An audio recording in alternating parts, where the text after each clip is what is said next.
Bienvenido a tu curso de Excel.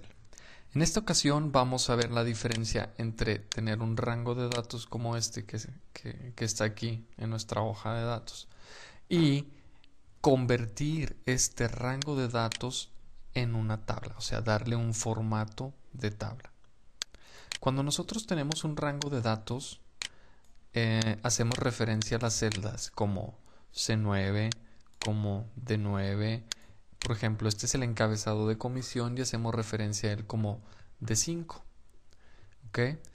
Y cuando queremos insertar algún otro campo, pues damos clic en insertar y de la misma manera hacemos referencia a esos campos por la columna y el renglón. Cuando nosotros tenemos una tabla, bueno, primero para poder hacer este rango de datos, una tabla, lo que yo hago es selecciono mi rango de datos, voy a mi menú de Home, Format as Table y puedo seleccionar alguno de los diseños que ya están preestablecidos aquí o darle uno nuevo. Yo ahorita para este ejemplo voy a seleccionar este. Me aparece este cuadro en donde me pregunta el rango de datos que quiero convertir en tabla y si mi tabla tiene encabezados o no tiene encabezados. En este ejemplo mi tabla sí tiene encabezados. Doy clic en OK. Lo primero que noto yo es que me puso filtros. ¿Ok? Me puso filtros, los voy a quitar. Puso filtros en mis encabezados.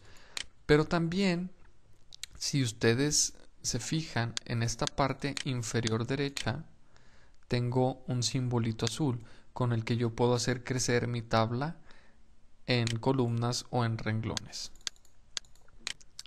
Entonces, si yo quiero insertar una columna en mi tabla, yo lo que hago es arrastrar este hacia la derecha, ¿ok?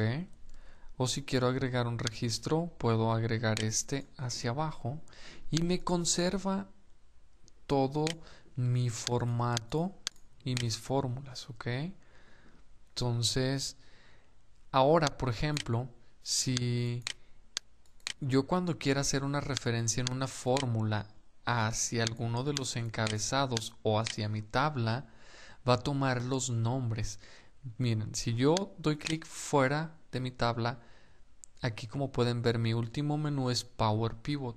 Si yo selecciono o doy clic dentro de mi tabla, me aparece un nuevo menú que dice Design, Table Tools Design.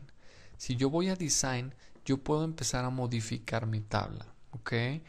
Para empezar podemos ver que tengo un nombre de tabla. Yo esta tabla la puedo llamar nómina, la puedo llamar ventas, la puedo llamar como yo quiera para poder hacer referencia a ella en fórmulas. Bien, entonces yo aquí tengo algunas otras opciones, exportar. Esta opción aquí de convertir a rango es quitarle el formato de tabla y regresarla como yo tenía mi rango de datos original.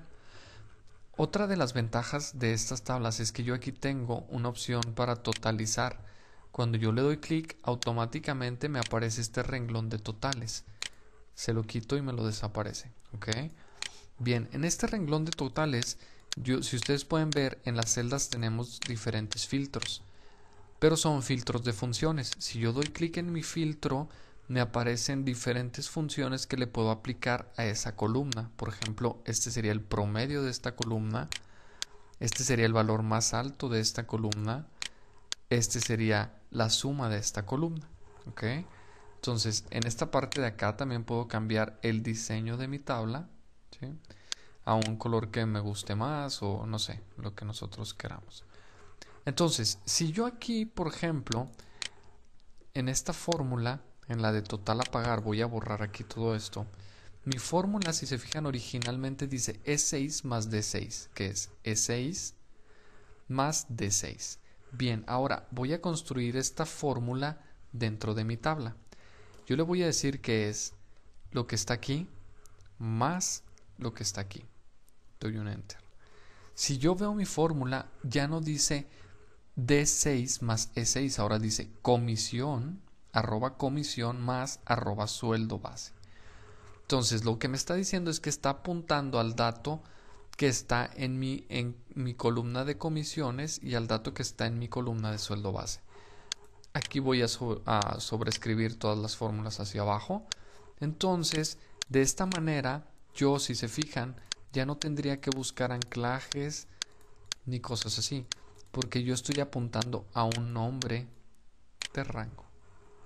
¿Sí? Estas son algunas de las diferencias entre tener tablas de datos como esta y rangos de datos como lo hacíamos en un principio. Gracias.